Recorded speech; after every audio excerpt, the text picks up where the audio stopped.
Hey, what can I help you with? Well, I've got some original fire nozzles that came off the original Queen Mary. That is really cool. I mean, it was a great ship, too. I mean, it was bigger than Titanic, as far as I know. In the mid-1930s, it was the nicest cruise ship on the ocean. A first-class ticket was like the equivalent of like $10,000 today. Oh, wow. That's why most people traveled bottom of the ship class. My grandfather's brother got a contract to go in and retrofit the boat, and I'm sure he kind of kept a few of them he wasn't supposed to, and that's where we got them. I'm pretty sure these got to be worth some money because of the historical value that they were on the Queen Mary. Maybe we can get some pretty good cash for it. It actually made some cruises. 1939 came along, and just about every ship that was registered to England ended up becoming a warship. And I'm pretty sure it was either troop transport or a medical ship.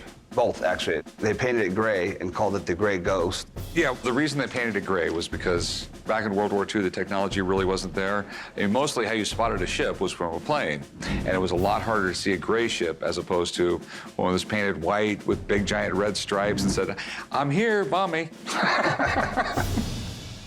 And you have documentation they were off the Queen Mary. I have a picture of where it went. And they would have been either hard-lined like that or they would have been with a hose. Okay. How much do you want for them? I'd like to get a couple $1,000s for them. That's not going to happen. They're really neat, okay? They really are. But they weren't off like a battleship or something like that. It's not like it's Titanic stuff. I'd give you like $700 for them. Wow. Go 15? I feel that they're, just the brass weight alone has got to be worth something if I scrapped them. No, not really. I mean, 15 pounds. There's $45 worth of metal there. So the scrap metal is Not much, huh? just $700 cash. You care if I make a phone call real quick? I got to call my mom, believe it or not, and ask her. Okay, no problem. Give her a jingle. All right, thanks. This happens more than you think. Someone will have to call someone to get a number approved. I mean, I don't have a problem with it, but this guy is calling his mom to get permission. Hello, Mom. How you doing? I'm at the pawn shop with those fire nozzles. 700. 700? I tried to get more, but okay. All right, then. Bye. So what's the verdict? Well, I'd like to hold off on it for a little bit and make a decision at a little bit later time, so. Okay, no problem. All right, well, thank you very much. I appreciate your time. No problem, man. Maybe next time he'll bring his mom with him so I can deal with the real decision maker. I got a car I think you'll be interested in. What kind of car? 1970 Rolls-Royce Silver Shadow. Oh, that sounds cool. Let's go check it out. You sit right there. You're not allowed to buy cars Why not? because you get too excited. Can you pull in my warehouse? There's no other product in the world that says luxury like a Rolls-Royce. I mean, these cars today cost more than a house. The price tag might seem crazy, but people have always paid it, and they always will. Oh, that's the beautiful thing about a Rolls-Royce. You know, when you see a Rolls-Royce, you know it's a Rolls-Royce. This is cool. It's a beautiful car. Yes, it is. I am here to sell a 1970 Rolls-Royce Silver Shadow that has been in storage for quite a few years. I have no doubt that to the right person, I will get top dollar for this car. Gentlemen, I'd like you to meet W.S. Holland. How's it going? Good to see you. How you doing? I brought W.S. here for the provenance for this car. What provenance? This car was purchased by ABC Television as a gift to Johnny Cash as a result of the success of the Johnny Cash Show in 1969. This belonged to Johnny Cash. This belonged to Johnny Cash, The Man in Black. the man in black. And this gentleman here was Johnny Cash's drummer. All right, I'm impressed. My connection with Johnny Cash goes back a long time.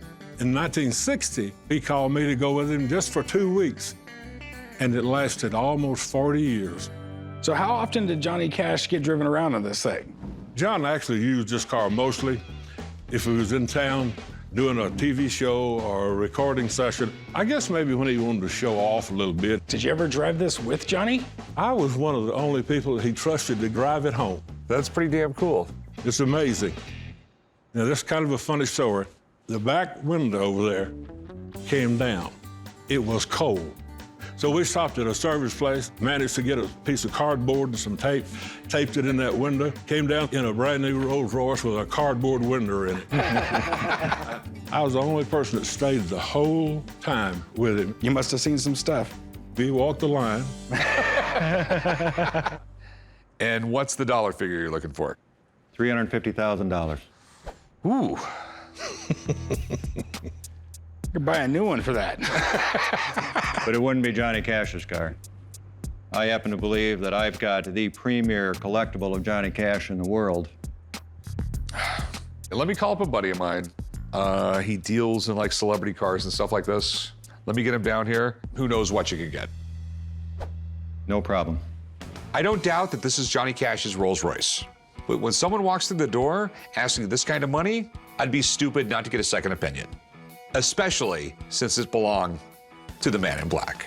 A name like that will add value. I'm just not sure how much. This is it. Wow, Johnny Cash's Rolls Royce, huh?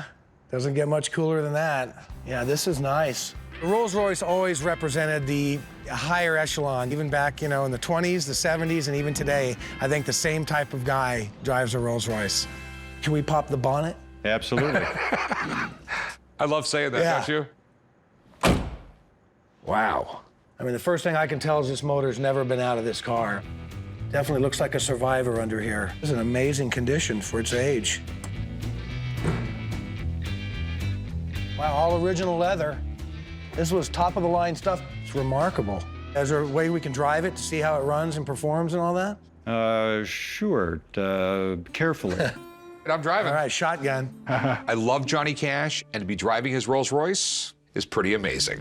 I'll try not to drive it into a ring of fire. I'm sorry. I shouldn't have said that.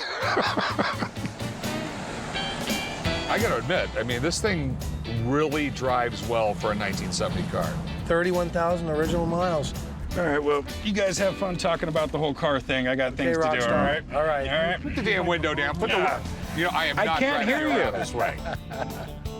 I mean, the headliner, this mohair or whatever this is in amazing condition. I know on the new Rolls Royces you can order cashmere headliners, lamb's wool. Excuse me, floor mats. driver, can you keep it down a little bit? I'd Big- appreciate it. Thank you. Put the window down. I can't hear you. For a 1970 car, it felt pretty solid. It felt like a tank, actually. It really did. It was a pretty cool car. I'll tell you what, it drove really good. I gotta give you that. If I buy this off him, how much do you think I can get out of it? Of course, Johnny Cash owned this car, so, we're talking about kind of a big push there in the hype, but I don't know if you know about this. Last year, another 1970 Rolls Royce owned by Johnny Cash went through auction for $49,500. We have to take that into account. So I've got to put it about that same area at $50,000. The car you're talking about was a maroon limousine, longer car than this. Johnny Cash never owned the car. Johnny Cash never saw the car.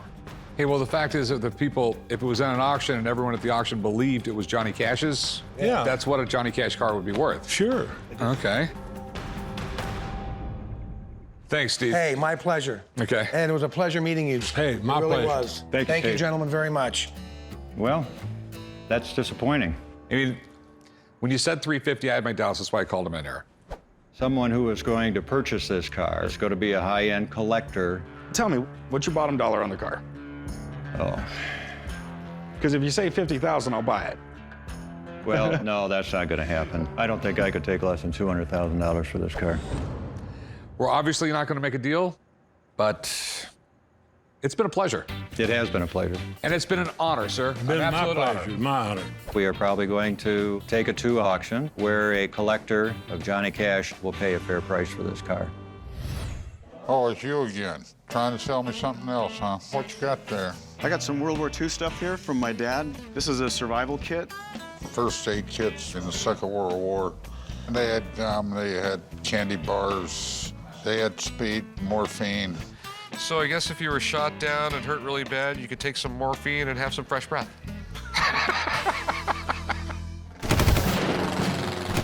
I decided to come to the pawn shop today to sell my dad's World War II pilot jacket, a first aid kit, and a hat. We found it in his closet. It's been there for years. Maybe somebody who really appreciates it can buy it and display it somewhere. I'm hoping to sell these items for about $2,000 or $3,000. I might go as low as about $1,500. My dad was stationed in Italy. He flew missions primarily bombing trains and power stations.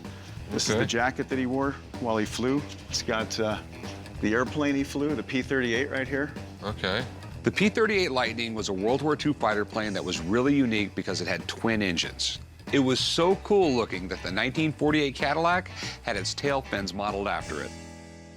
I mean, there was basically two wars going on. There was the Pacific campaign against the Japanese and Europe.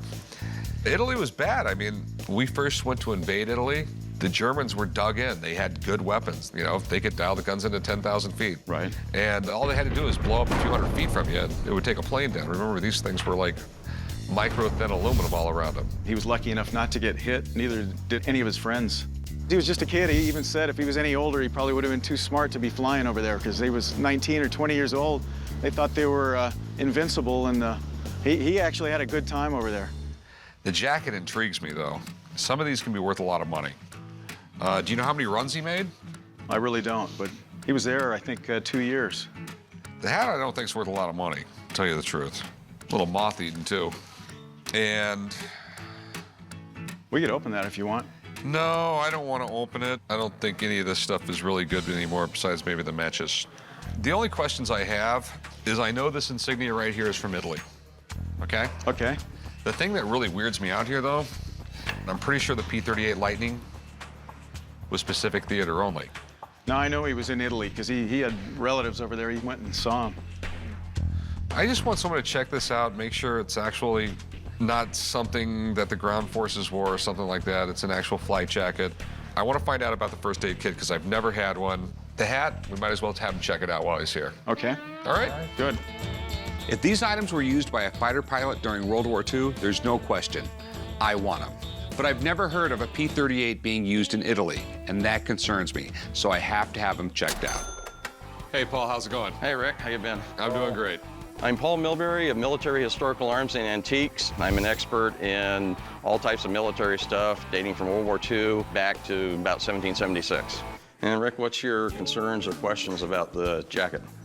What's it worth? My other concern was the P-38 on the back. I thought that was Pacific Theater only. I could have been wrong. The P-38 Lightning was used by the 97th Fighter Squadron from 1942 to 45. The Latin name was Gervenzo Satana, which is Latin for devil cat. So this was from the Devil Cats. Yeah. Okay. The painting on the back is fairly weak. One of the sad things is it's been on a hanger too long. Right. Where you see that, where Oh, it's yeah. broken through. Now, what about the survival kit? You don't see these too often anymore with the contents. So what's something like that worth? This isn't in the best of shape, so Yeah, this right. maybe 75 bucks. Okay, and is the hat worth anything? The hat is not in too great a shape. You have a lot of mothing here. In this condition, you'd be lucky to get $35, $45 out of it. Okay. Now, do you have any other items that go with it? Because actually what's going to make this valuable is the paperwork and the history, saying what he did, where he did it. That's what brings in the value now. The jacket, I'd say put between $1,000 and $1,500. With history behind it, with the paperwork, with other stuff, I mean, the jacket could bring, $1,500 to $2,500. Okay. Thanks a lot. I appreciate it. Flight jackets are really great. I mean, you don't see them too often. They're disappearing from the collector's market. So what do you want to do with these? Probably sell it. Okay. How much did you want for them? I was thinking around $1,500. That's not going to happen. I'm thinking like $750 for all of it. We're not collectors, we're sellers. Right. And when we pay you $100 bills, then we have to take and hold it, market it, and then we try to acquire more $100 bills. But I'm doing the sometimes same. we don't. Listening to Paul, I'm thinking, I got paperwork at home that goes with this. Maybe I'll hold on to it, put the package together, and bring it back in here. Yeah, because if you bring that in, I can probably make more money when I sell it. We could all do it. Yeah, we can all make more money. It would be nice. They wanted to offer $750. That's a pretty good price, but I'm hoping to put together more of a complete collection, bring it back here, maybe get $5,000 or $10,000. Earlier today, I got a call from a guy selling a 1930s grand piano. So Chum and I are going to check it out. So what do we got here? I've got a Baldwin for sale. Alec or Billy? I'm not sure which one. Oh, Howard. Yeah, Howard. I called the guys down from the pawn shop to see if I could sell them a baby grand piano. It's a 1930s Howard by Baldwin. It should be worth quite a bit of money. I'm looking to get about $1,500. We'll see where it goes. So where'd you get it? From a friend. Their mother passed away and left an estate and left me to get rid of it. Well, it's got all ivory keys. It's a good thing. Baldwin has been making pianos since the late 1800s, and this 1930s grand is a classic, especially one with genuine ivory keys. No one makes pianos like that anymore. Here, Chum, hold that. You know, it's a Howard by Baldwin. They're lower-end pianos. I mean, it was still expensive for the time, but it wasn't as expensive as a Baldwin. Do you have any idea what this thing weighs? A lot. It's like 700 pounds? Yeah. This whole frame right here, this is one giant piece of cast iron. When they casted it, if it wasn't proportioned right and everything else like that, it wouldn't sound right. Way out of tune. Being this old is probably not tunable. That's a big problem. That's a big thing to have all these strings replaced. Most people think that pianos last forever and ever. Not true. There are hundreds of little pieces that wear out, and they're very expensive to replace. But if they're in good condition, they can be worth a lot of money. What were you looking to do with it? I want to sell it. How much you want for it? I was looking to get about $1,500. That's not going to happen. Some pianos go up in value. This one, if it was a Baldwin, it was in great shape, would be worth a fortune. It's a Howard by Baldwin. What's the best you can do? I didn't go like 900 bucks on it. I'll tell you what, I'll give you $1,000 if you deliver it. 900 if I got to send my boys out here to pick it up. Yeah, because I don't want to lift this thing. No, you'll be with them. I don't think you should take the deal, man.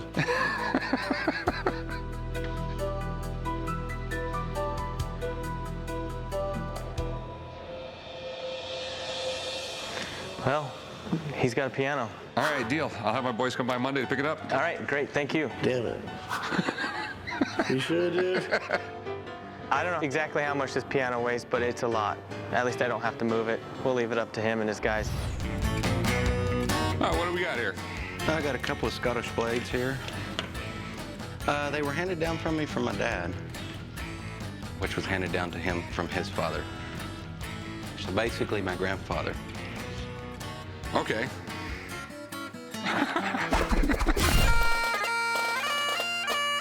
My grandfather was overseas around World War II, and he had bought these over there, so they do mean a lot to me. So I believe with both of them, I'd be able to get at least $4,000 out of it.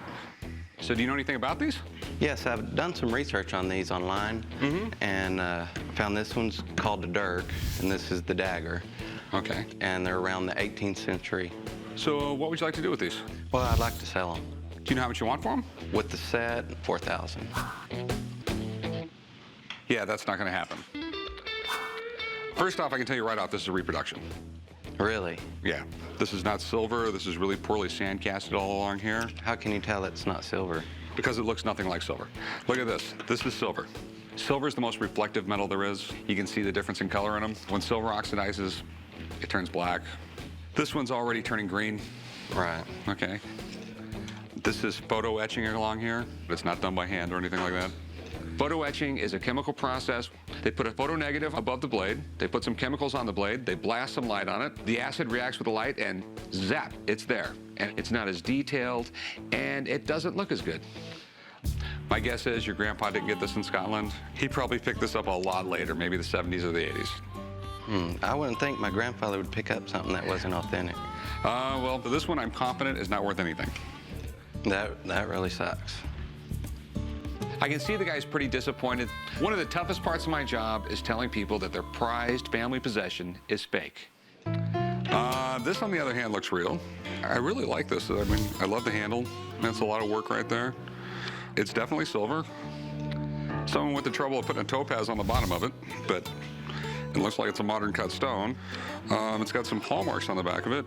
And the hallmarks are going to tell us where it's made, who it's made by, what year it's made. The problem is I don't know what they all mean. So I'd like to call in an expert, have him check it out. Sounds good. All right, thanks. Thank you. I would hate to walk out of here knowing that both of my knives are fake. So I'm hoping at least the dagger will be authentic. My name's Jeff. I'm an expert in knives and militaria. If you could just imagine the journey that these items have been on, what they may have been used for, who may have carried it, it's just absolutely amazing to me. So what are your concerns about it? There's a few things. I can't read the hallmarks on the back. I don't know what they mean. And he was saying he thinks it's 200 years old, and this is a modern cut stone on the top of it. And looking at this dagger, I can tell that this is a proper form of a Scottish dagger. The bent shape at the end of the handle here was actually intentional. They would slip this into their sock, this would protrude. It was allowing them to easily grab the dagger. Oh, okay. The handle is carved ebony. They used dark woods and carved their design. Again, this is the outwardly facing design, smooth on the backside where it would be against the skin. The stone at the end of the handle here, this is called a cairngorn. It's very common for these stones to fall out and be replaced. Does that affect the value? No. You'll also see that this is mounted in silver, and silversmiths always hallmarked their work. The hallmarks will tell us the rest of the story. All right, cool. I can tell by the markings that this was made in Scotland, has the Scottish thistle mark on it. There's also a Birmingham mark. The lowercase a tells us that this was 1900. Okay. So what do you think something like this is worth? These will go anywhere from $800 to $1,200. Okay. Now that Jeff has confirmed this dagger is 100% real, I definitely want it. The only question is, how much do I have to pay for it? So what do you want for it? Well, I'm thinking probably around $800. That's not gonna happen. What do you, maybe 6. I give you like $400 for it. That's just too low. Could you do any more than that? I'll go $500. $500? That would be the best you could do? Yeah, not a penny more. Not a penny more. Okay, well, I think we'll do that. Okay. All right, $500. Let's go do some paperwork. I'm okay with that $500. I was hoping for a little bit more, but it's still a lot of money. Hi. Hello, how you doing? Good, how are you? I'm pretty good. What do you have here? I have a 1963 Frank Sinatra Invitational Golf Putter. Okay, you know how Frank Sinatra played golf? No, I don't. He played it my way. I was moving into my house, and the putter was sitting in the closet. I'm really not a Frank Sinatra fan. I'm pretty old, but I'm not that old. I don't need it, and golf is boring. Are you a golfer? I golf a little bit, so I know a little bit about Sinatra and his game. What is your handicap? I don't know, it's pretty up there. I don't keep that close to score. No, this is pretty cool. If I remember, this was given out as like, basically if you were a big wig and you spent a lot of money and gave a donation, they gave you one of these. It was a pretty cool event in 1963. It brought out all the good golfers, all the major celebrities. They wanted to pay tribute to Frank Sinatra, and they wanted to raise money for the Frank Sinatra Foundation. So this was a good way to do it. Must have been amazing to go to one of these big events. All the golf stars, everyone from Hollywood would be there. I could definitely see myself hanging out in that crew. Okay, yeah, Frank Sinatra right here, 1963 Invitational. And it has a little picture of him. It's pretty cool. How much do you want for it?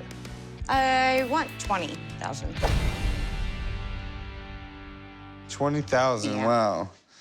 I know I've heard of him going for a lot of money before, but that's pretty crazy. I don't know exactly how much it's worth, though. Do you mind if I call my buddy? He owns a sports shop right down the street, so. Okay. All right, I'll be right back. Thanks. I'm really happy that he's going to bring in an expert just to validate everything that we already know. So this is the Frank Sinatra putter, huh? Yeah. You're not gonna start crooning on me, are you? I don't know if I can handle that. Take a look at this and tell me what you think. Well, these were issued exclusively for the 1963 Frank Sinatra Invitational Tournament. The whole time frame of golf, during the 50s and 60s, it was a really great time for the sport. I mean, we had Jack Nicklaus, Arnold Palmer, and when those two guys got together, it gained national media exposure. And with media exposure came bigger purses and came bigger, a lot more of attention to the sport. McGregor made the putters, and I believe there's 150 of these that were issued to all the attendees that came. The Hollywood elite and all the other great golfers at the time who were lucky enough to get invited to this tournament.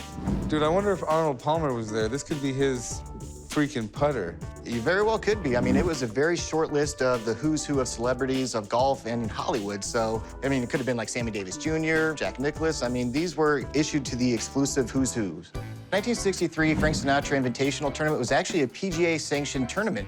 Old Blue Eyes put on this event. It was a big deal. So you think it's real or not? These are pretty rare, so I mean, definitely let me check it out because unfortunately, like a lot of sports memorabilia, you always have to be aware of fakes out there. So let me have a look. It's got everything you want to see on the head here, from the Sinatra caricature to the name, McGregor's who made the putter. When you look at the grip, the original grip was a black leather grip with the gold band going around circular down the handle here. Another thing you always look for, whenever looking at one of these, you always have to measure them just to be sure. So we want to see 35 1/4 was the length that when McGregor made these. And if you look there, you get it right on the money here. That is right there on the nose, just over 35. So that's a really good sign. This is an authentic putter, and it's a really neat piece of golf memorabilia. So how much do you think it's worth? Right after the Invitational, these putters were actually featured in newspapers and magazines, and when the public found out about them, they were raving. They wanted them, but nobody could buy one. You gotta remember, everybody at the event was either a somebody in Hollywood or, you know, an established golfer. With these putters, I've only heard of maybe a couple of dozen that exist these days. Yeah. So these are amongst, you know, some of the most rare and collectible items in golf memorabilia today. We had to wait around 30 years for these to finally come into the market. These were going for $20,000, $30,000 a piece.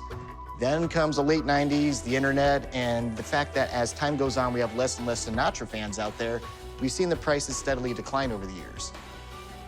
Most recently, they sell for as little as $1,500. So the prices really come down quite a bit. Oh, no. Yeah. Well, that tells me what I need to know. Thanks, Jeremy. You got it, man. Good luck to you. Thank you. Frank Sinatra was a known avid golfer during the 1950s and 60s. As the popularity of the sport was rising, his endorsement on the Invitational was a big success for the sport of golf. Unfortunately, these days, as the market's kind of calmed down, as well as Sinatra's fans, we've seen the prices dwindle over time. So are you still looking to sell it? Yes. How much do you want for it? 1,500. That's not gonna happen. I might not even be able to get that out of it. I'll make you an offer at $500. No, I'm gonna probably hang on to it.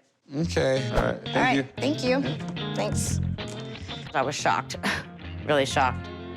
But I'm just gonna keep it and we'll see what happens. I'm definitely not gonna take up golf, and I really hate golf now. I really hate it. What do we have here? It's a 16mm camera, and it's made by Bernd Maurer. Okay. We're gonna make a newsreel or something? Yeah.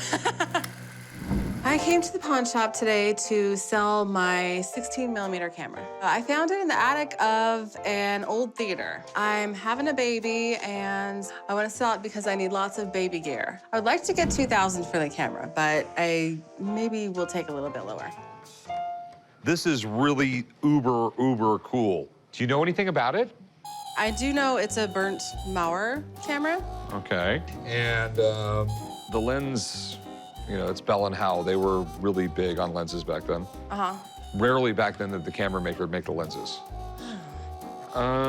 This is a professional camera. If you've ever seen the video of the Hindenburg, Uh-huh. it was probably done on a camera very similar to this. To have professional-looking newsreel footage and other things, you needed this 16mm, and you had to pay for it. Probably pretty high tech for the day. There's a lot of neat innovations in this thing. When this camera was built in the 1930s, hundreds of man-hours went into building it. This is precision machining. These were super high-quality professional cameras. And when these things retailed, they went for some serious money. There's some early cameras that go for a lot of money. The thing is, this particular brand, I'm not real familiar with. I'm assuming you want to sell this? I do want to sell it. And how much do you want for it? I was thinking maybe $2,000? One of the problems you have here is I don't see any stickers on it or anything. You don't have the plug for it, do you? I don't. This is one of the things that hurts me, and I don't know. I don't know if everything works. And it's got a really bizarro brand. It's some weird stuff you have going on. Do you mind if I call somebody up? Just try and figure out what I can get out of this thing. Okay. Okay. Yeah. Hang out a minute. I'm gonna go give him a call. All right. Older movie cameras always go for good money, but this particular one, I'm not sure on the value. But hopefully we can figure out a price because I'd love to have this in the shop. This is a toy right made for you. It's a beautiful 16mm camera. I mean, it's got all these weird things going for it, and I have no idea what it's worth. I'm an auctioneer. We do Hollywood, rock and roll, and sports auctions. I love stories. To me, that's what I collect. You know, people collect stuff, I collect the stories, and I always have great stories. Well, it's in fantastic condition. It's a Berndt and Maurer camera. So it's Eric Berndt and Johnny Maurer got together in 1934. They formed a partnership to build cameras. This guy, John Maurer, to me, he was like the Les Paul to the guitar. Okay. He has 90 patents during his lifetime. They are fantastic cameras. It's also very, very rare. It's really neat, but I don't know what it's worth. It is, it's a fantastic camera. We don't know whether it works or not, which can have some impact, but I think possibly it could be made to work. Berndt and Maurer cameras are very rare. As an auctioneer, I look at auction records to see what have similar cameras sold in the past. And the reality is that none of these have been brought to the market. Any of these that are around today are in museums such as Eastman House. So that, of course, adds value at auction. If we were to take this to auction, we would put a conservative auction estimate of $2,000 to $4,000 on it, and I think we should sell it in the range of $4,000. Okay. Thank you. Which is a good number. Yeah. Okay. All right, well, thanks, man. Pleasure. Good luck. Thank you. Yes. The camera is in great condition. So this is something that you have it on the shelf in your living room, you have it in your office, and you're holding an asset that potentially will appreciate in years to come. Okay, so, what's the best you'll take for it? I would like $3,000 for it. That's not gonna happen. Okay? But you love it. You want to take it Oh, home. I do. Like I said, I absolutely love this camera. I think it's amazing. And, How much do you love it? well, I love it a lot, but this is my problem. I'd have to resell it, okay? I don't know if everything works. I'll give you 1,400 bucks for it. Okay, how about 2,000? No, 1,500 is what I'll go, because there's still a lot of questions, and if everything in here is trashed, I might get 1,000. That's why I will go 1,500, not a penny more, because this is straight up gambling. You know these right here? They're roulette wheels. How about 1,600? How about 1,550? Okay, fine. We have a deal then. Okay. Great. I'll meet you right over there, and I'll write this up, and you never have to carry it again as long as you live. Thank you. I made $1,550, and I'm going to buy a lot of diapers and baby things now.